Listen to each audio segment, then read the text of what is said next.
మీ business విస్తరించాలనుకుంటున్నారా? మార్చి 16-17 హైటెక్స్ లో franchise India biggest ఫ్రో expo. BJP యువ నాయకుడు నగరూరు రాఘవేంద్ర బర్త్డే వేడుకలు కర్నూలు నగరంలో ఘనంగా జరిగాయి. ఈ నేపథ్యంలో కూడా పలు బీసీ సంఘ నేతలు కూడా ఆయన బర్త్డేకి హాజరై ఆయనకు విషయం చేయడం జరిగింది. అయితే రాఘవేంద్ర గారి భవిష్యత్ కార్యాచరణ ఏ విధంగా ఉండబోతుందో ఆయన అడిగి తెలుసుకునే ప్రయత్నం చేద్దాం. సార్ చెప్పండి, ఇవాళ మీ బర్త్డే వేడుకలకు చాలామంది హాజరయ్యారు. మీ భవిష్యత్ కార్యాచరణ ఏ విధంగా ఉండబోతుంది? బర్త్డే కార్యక్రమానికి వివిధ సంఘాల నాయకులు, పెద్దలు అందరినీ రావడం జరిగింది. చాలా సంతోషము. పిలవకుండానే నిజంగా దగ్గర 300 నుంచి 400 మంది జనాలు ఈరోజు నా కోసం నేనున్నా అంటూ వివిధ నగరంలోని వివిధ వార్డుల నందు ఇక్కడికి రావడం జరిగింది. చాలా సంతోషమైన విషయము. వాళ్ళకి మేము ఏదో విధంగా సహాయపడుతుంటాము. ఆ సహాయము వాళ్ళు గుర్తుపెట్టుకొని ఎప్పుడో చేసిన చిన్న చిన్న సహాయాలు ఈరోజు ఇంత పెద్దగా వాళ్ళు భారీగా రావడము చాలా ఆనందమైన విషయము. ఇది నేను నిజంగా అంటే ఏదో మనము చెయ్యాలి, ఏదో చెందాలి అనేది ఎప్పుడో కోరుకుంటాము. ఈ రోజు నుంచే నేను అది కోరుకుంటేనే ఈరోజు ఆ జనాలు నాకు సపోర్ట్ చేస్తూ నా ముందరకు వస్తున్నారు. వివిధ సంఘాల నాయకులు ఎన్నో మంచి పనులు చేసినారు, అయినా కానీ వాళ్ళకు గుర్తింపు లేదు. ఆ గుర్తింపు కోసమే ఈరోజు వాళ్ళని పిలవడం జరిగింది. ఆ వచ్చినటువంటి వ్యక్తులకు చిన్న శాల్వాతో సత్కారం జరిపించాము. వాళ్ళు ఎంతో ఆనందిస్తారు అలాంటి కార్యక్రమాలు. అందుకే ఈ గుర్తుపెట్టుకొని ఇలాంటి వ్యక్తుల్ని, మంచి చేసే వ్యక్తుల్ని సంఘాలలో, వాళ్ళ సంఘాలలో ఏమి చేస్తుంటారో వాళ్ళకి తెలియదు కాబట్టి ఒక సంఘం ముఖ్య నాయకుడిగా ఉండి ఆ నాయకత్వం చూపిస్తూ వాళ్ళకు ఒక మార్గంని చూపించుకుంటూ వాళ్ళకి అన్ని విధాలుగా సహాయ సహకారాలు నేనుంటానని ఈరోజు ఆ సంఘ నాయకులు ఈరోజు ఇక్కడికి వచ్చినటువంటి వాళ్ళు నిజంగా నా నమస్కారాలు తెలియజేసుకుంటున్నాను. అలాగే మిత్రులు తర్వాత బంధువులు ఇంత పెద్ద ఎత్తున హాజరయ్యి ఈ కార్యక్రమము సక్సెస్ చేసినారు అంటే ప్రతి ఒక్కరికి నేను వాళ్ళకి నమస్కరిస్తున్నాను. బీజేపీ కోసం చాలా కష్టపడ్డారు, అనేక కార్యక్రమాలు చేస్తారు, ఎమ్మెల్సీ కూడా పోటీ చేసి ఓడిపోయారు. అయితే ఈరోజు ఈ పొత్తు కారణంగా కూడా కర్నూలు సీటు మిస్ అయిందని చెప్పి మనకు తెలుస్తూ ఉంది. అంటే ఏ విధంగా మీ భవిష్యత్తు కార్యాచరణ ఉండబోతుందంటే అంటే బీజేపీలోనే కొనసాగుతారా, లేకపోతే ఏమన్నా వేరే పార్టీలోకి వెళ్ళే అవకాశం ఏమైనా కనపడుతుందా? పార్టీలే లేకుండా పోయినాయి, ఇంకా పక్కన పార్టీలకు వెళ్తారని ఏ విధంగా అనుకుంటారు నాకు అర్థం కావడంలే. ఎందుకంటే ఉన్న పార్టీలే ఒకటిగా జత అయినాయి. జనసేన కానీ, టీడీపీ కానీ, బీజేపీ కానీ పొత్తుతో వాళ్ళు ముందుకు పోతున్నారు. పెద్దలు నరేంద్ర మోడీ గారి అంటే వాళ్ళ ఆలోచనలతో, అమిత్ షా గారి ఆలోచనలతో వాళ్ళు అంటే ఒక దేశాన్ని గర్వించదగ్గ ప్రాంతంగా డెవలప్ చేయాలని వాళ్ళు అనుకొని వాళ్ళు ఆలోచనలు ఎన్నో తీసుకొని వాళ్ళు ముందుకు వచ్చారు. అంటే ఎంపీ స్థానాలు కానీ, ఎమ్మెల్యే స్థానాలు కానీ వాళ్ళు అంటే సెలెక్ట్ చేసినటువంటి వ్యక్తులు, ఆ వ్యక్తుల కోసము మేము ఎప్పుడూ మీ వెనుకలుండి సపోర్ట్ చేస్తూ వాళ్ళని గెలిపించుకొని తిరిగి వస్తాము. ఎవరైనా సరే భారతీయ జనతా పార్టీ నుంచి నిలబడిన వ్యక్తి అది మా కుటుంబం అని మేము తెలియజేస్తాము.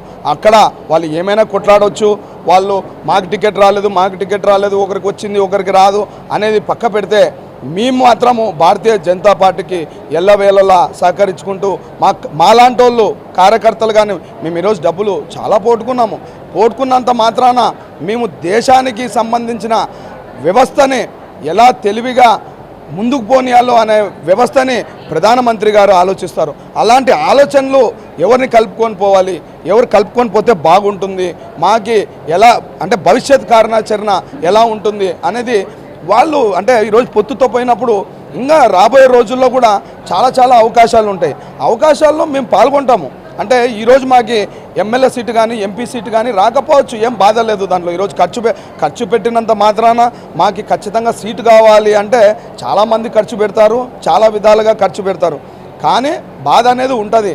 ఆ బాధకి పెద్దలు ఒకసారి మాట్లాడి అంటే వ్యక్తులు ఎవరెవరు అంటే కీలకమైన వ్యక్తులు అంటే పార్టీ కోసం పనిచేస్తున్నారు, నిజంగా చెప్తున్నాను, ఒకసారి సమావేశం ఏర్పరిచి మేము మీ అంట ఉంటాము, కనీసం ఏదైనా సరే రేపొద్దున మేము మీకు తోడుగా ఉంటాము అని ఒక చిన్న సమావేశం కొరకు మేము ఆలోచిస్తున్నాం. కానీ వాళ్ళు ఎక్కడ పెట్టుకున్నా, పొత్తు ఎలా పెట్టుకున్నా, ఎవరికి సీట్లు ఇచ్చినా మేము బాధపడం.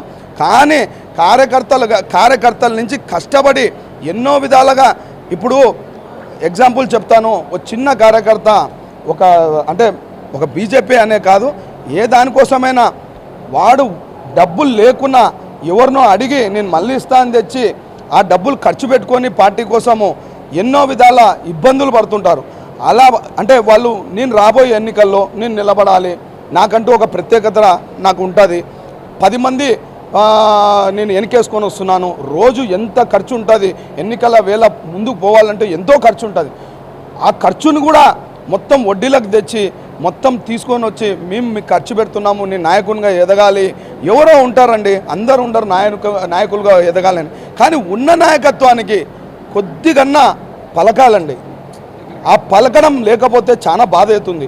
ఇప్పుడు మేము ఖర్చు పెట్టుకున్నాము, వాళ్ళు ఖర్చు పెట్టుకున్నారు, వీళ్ళు ఖర్చు పెట్టుకున్నారు, నువ్వు ఖర్చు పెట్టుకున్నావు, ఏముందులో ఇంకోటి కూడా ఖర్చు పెట్టుకున్నాడు అనే విషయాలు వింటే ఎంతో బాధగా ఉంటుంది. ఇప్పుడు నేనే ఉన్నాను, నేను ఖర్చు పెట్టుకొని తిరుగుతున్నాను, నేను అంటే ఖర్చు ఒకటే కదా కాదు కదా, ఇక్కడ మా శ్రమ కూడా మేము ఉపయోగించి 10 మందిని పార్టీలోకి తీసుకొని వచ్చి మనని నమ్మి ఎంతో మందిని పార్టీలోకి తీసుకొని వస్తాం. ఈరోజు ఆ పొత్తు అనేది అనౌన్స్ చేశారు. అనౌన్స్ చేసేటప్పుడు పెద్దలు కలిసి కనీసము మాలాంటి వ్యక్తులు ఎంతోమంది వ్యక్తులు అంటే 175 స్థానాలకి ఈరోజు అంటున్నారు వాళ్ళు నిలబడినారు. ఇలాంటి అంటే మాకు ఆల్రెడీ వాళ్ళ లిస్ట్ వచ్చింది అని 175 సీట్లు, ఇక్కడ చూస్తే 26 సీట్లు ఎంపీ సీట్లు స్థానాలకు నిలబడిన వాళ్ళని పిలిచి కనీసము ఒక 10 నిమిషాలు పెద్దలు అంటే కేంద్రం నుంచి వచ్చిన నాయకులు కానీ ఇక్కడ పెద్దలు కానీ పిలిచి ఈ విధంగా ఉంటుంది, మీ సహకారాలు కావాలి, మేము ఎల్లవేళలో మీకు మేము ఖచ్చితంగా రేపొద్దున మీకు అండగా ఉంటాము అనే మాటనే లేదు ఎక్కడ. చాలా బాధగా ఉంది. ఎందుకంటే నేను పెద్దలు గౌరవిస్తున్నట్టు నరేంద్ర మోడీ గారి నాయకత్వంలో కానీ పురంధేశ్వరి గారి నాయకత్వంలో కానీ ఎక్కడైనా సరే వాళ్ళు పొత్తు పెట్టుకోవద్దని లేదు, చేయడం లేదన్నది. హ్యాపీగా పెట్టుకోండి, మీ గెలుపే మా గెలుపు, మీకంటూ మేము ఎప్పుడు ఉంటాము, మేము ఖచ్చితంగా మేము ఎల్లవేళలో మేము పని చేస్తూ పార్టీ కార్యక్రమాలని ముందుకు తీసుకుపోతాం. కానీ ఒక్క మాట చెప్పకుండా కనీసము అవతల వ్యక్తి బాధను కూడా వినడం లేదంటే ఒక మాట. ఇప్పుడు మేము ఏదైనా బాధ చెప్తున్నామంటే నీకన్నా 10 మంది పెట్టుకున్నారు పో అంటే మాకెంత బాధ అవుతుంది ఆ మాటలు. మీకు మేము రేపు పొద్దున అండగా ఉంటాము, మీకు ఖచ్చితంగా మేము సహకారాలు అందిస్తాము అనేది మాట ఉంటే అవతల ఎవరైనా నిలబడే వ్యక్తులు కానీ సంతోషం వ్యక్తం చేస్తారు. ఆ సంతోషం లేకుండా పోయింది మాకు. ఎవరు ఇక్కడ పెద్ద ఎవరు చిన్న అనేది మాకు తెలియకుండా పోయింది. నాయకులు ఆడ సీట్ల కోసం కొట్లాడుకొని వెళ్ళాడుతున్నారు. అదే నాయకత్వ లక్షణం అంటే సీట్ల కోసం కొట్లాడమా? ఒక సీటు కర్నూలు జిల్లాకు వస్తే అందరం పోయి పనిచేస్తాం, ఒక సీటు అనంతపురం జిల్లాకు వస్తే అందరం కలిసి పోయి పనిచేస్తాం, ఒక సీటు కడపకు వస్తే అందరం కలిసి పోయి పనిచేస్తాం, ఒక సీటు చిత్తూరు జిల్లాకు వస్తే అందరం. అలా ఎన్ని జిల్లాలు 26 జిల్లాలు ఉంటే 26 జిల్లాలకి ఎన్ని వచ్చినా కానీ అందరం పోయి పనిచేస్తాం. కానీ వాళ్ళకి కావాల్సింది ముఖ్య నాయకులు ఒకటే, ఇంకా ఎవరిని పట్టించుకోవడం లేదు వాళ్ళు. ముఖ్య నాయకులు మొత్తం తిప్పి కొడితే ఎంతమంది ఉంటారండి? ఈరోజు నాకు సీటు కావాలని అడుగుతున్నారే, సీటు లేకపోయినా కానీ బయటకు పోయి నిలబడి చూపియండి మీ ప్రతాపము. ఆ రోజు నేను ఒప్పుకుంటాను, ఎన్ని ఓట్లు వచ్చినాయి చూపియండి. మీరు నాయకత్వంలో అంటే ఎక్కడ పుష్టిగా ఉండి ఎక్కడ బలంగా ఉండి మేము నిలబడితే గెలుస్తామని ఆలోచిస్తున్నారు కదా. ఈరోజు 3 కూటమిలు ఒకటైనా అని మేము నిలబడితే గెలుస్తామని ఆలోచనలో ఉన్నారు. బయటకు వచ్చి నిలబడండి, చూద్దాము. ఏ నాయకునికైనా నేను ఛాలెంజ్ చేసి చెప్తున్నాను, మీరు బయటకు వచ్చి నిలబడి గెలిచండి, అప్పుడు చెప్తాను నేను. అధిష్టానం మీ దగ్గరకు వచ్చి మిమ్మల్ని మాట్లాడి మళ్ళీ మేము పార్టీలోకి తీసుకుంటుంది. ఎందుకంటే అలాంటి వ్యక్తులు కావాలి అధిష్టానానికి. నేను నిలబడతా, ఆయనకి సీట్ ఇచ్చినారు, పురంధేశ్వరమ్మ మీద అనడము, వాళ్ళ మీద అనడము, వీళ్ళ మీద అనడం సర్వసాధారణం అయిపోయింది అందరికీ. పార్టీని నడిపియండి ఒకసారి. ఆమెకు ఒక పార్టీయా 2 పార్టీలు, ఎన్ని పార్టీలు ఉంటాయి పురంధేశ్వరమ్మ గారికి? ఆయన కానీ ఈరోజు ఒక ఎన్టీఆర్ గారి కూతురు, ఆమె రాష్ట్ర ప్రధాన కార్యదర్శిగా నేషనల్ ప్రధాన కార్యదర్శిగా పనిచేసినటువంటి వ్యక్తి పురంధేశ్వరి గారు. అందరూ వచ్చి ఏదో నిందలేసి కొంతమందికి ఇచ్చినారు, కొంతమందికి ఇవ్వలేదంటే ఏందది? మీకు నిజంగా అంత దమ్ము ఉంటే సైడ్కి వచ్చి మీరు నిలబడి గెలవండి అన్న. ఇప్పుడు ఈ పార్టీ కార్యకర్తల కోసం కానీ మీ ఫాలోవర్స్ కోసం కానీ మీరు ఎలాంటి భవిష్యత్తు కార్యాచరణ అంటే బీజేపీ నుంచి కూడా కొంత ఆదరణ తక్కువైందని చెప్పి మీ బాధలు మాకు వ్యక్తం అవుతుంది. అయితే ఈ నేపథ్యంలో కూడా ఎలాంటి భవిష్యత్తు కార్యాచరణ అంటే ఇతర పార్టీ నేతలు కూడా మిమ్మల్ని సంప్రదిస్తున్నట్టుగా తెలుస్తూ ఉంది. అంటే ఏ విధంగా ఉండబోతుంది మీ భవిష్యత్తు కార్యాచరణ? మా భవిష్యత్తు కార్యాచరణ ఎల్లవేళలా బీజేపీతోనే ఉంటుంది. భారతీయ జనతా పార్టీ మా రక్తము, మేము దాన్ని ఖచ్చితంగా వాళ్ళ కోసం పనిచేస్తాము. కానీ మాకు ఆదరణ కావాలి. ఆదరణ లేకుండా పోయింది ఇక్కడ. మాకి స్టేట్ నుంచి వచ్చినా కానీ సెంట్రల్ నుంచి వచ్చినా కానీ కనీసం పిలిచి మాట్లాడండి, ఈ ఏరియాలో గెలిపియండి అని కనీసం మాతో మాట్లాడండి, ఒక్క విషయం మాట్లాడండి. ఇప్పుడు కర్నూలు ఉన్నారు, కర్నూలులో ముఖ్య నాయకులు తీసుకోండి, ఎవరున్నారో పిలిచి 10 నిమిషాలు మాట్లాడండి. కడపలో ఒక 10 నిమిషాలు మాట్లాడండి, చిత్తూరులో ఒక 10 నిమిషాలు మాట్లాడండి. ఎమ్మెల్సీగా నిలవన్న వ్యక్తి నేను డబ్బుల గురించి పక్క పెట్టండి. డబ్బులు అంటే ఎవడైనా ఖర్చు పెడతారు అని చెప్తారు. పనిచేశాను కదా, వ్యవస్థకు పనిచేశాను కదా, పార్టీకి ఒక స్థలం ఇచ్చాను కదా, నేను కూడా ఒక మనిషినే కదా. కనీసం పిలిచి ఏమి అనే ఒక మాట కూడా అడగకుండా మీ అంతకు మీరు నిర్ణయాలు తీసుకుంటా పోతే మాకు ఎంత బాధగా ఉంటుంది. భవిష్యత్ కార్యాచరణ ఎన్నో రాబోతున్నాయి. నామినేటెడ్ పదవులు కానీ, రాబోయే కార్పొరేటర్లు కానీ, జెడ్పీలు కానీ, ఎంపీటీసీలు కానీ ఎన్నో ఉన్నాయి. దానిలలో మీకు అవకాశం కల్పిస్తాము, మేము ఉంటాము అనే మాటలే ఎక్కలేవు. రేపొద్దున కూడా మేము ఇలాగే అంటే ఫ్యూచర్లో కూడా దాని మీద కూడా ఆశ పెట్టుకుంటే ఆడ కూడా లేదు, ఆడ కూడా పొత్తులు ఇంకోరు పోయిందంటే ఇంకా మేము ఏం చేయాలి చెప్పండి. అప్పుడు మీరే అంటే ప్రజా అభిప్రాయాన్ని తీసుకోండి. కనీసము ప్రజాభిప్రాయం తీసుకుంటే ఏదన్నా తెలుస్తుంది. కనీసము మీరు ఏం తీసుకోకుండా ఏం తెలియకుండా చెప్పేస్తున్నారు. మాకు చాలా ఇబ్బందికరమైన విషయం ఇది మాత్రం చెప్తున్నాము. రాబోయే రోజుల్లో మేము బీజేపీకి గట్టిగా ఉండి సపోర్ట్ చేస్తాము. ఎంతమంది వచ్చినా ఎన్ని అడిగినా పార్టీకి వేరే పార్టీల నుంచి వచ్చినా కానీ మేము మాత్రం ఒత్తిడికి లోను కాము. ఖచ్చితంగా బీజేపీకి పని చేస్తాము. రాబోయే ఎలక్షన్లో మేము అందరం కలిసి కట్టుగా ఎవరైనా సరే మా అధిష్టానం ఆదేశిస్తే వాళ్ళకి కట్టుబడి ఉంటామని నేను తెలియజేసుకుంటూ నమస్కరిస్తున్నాను.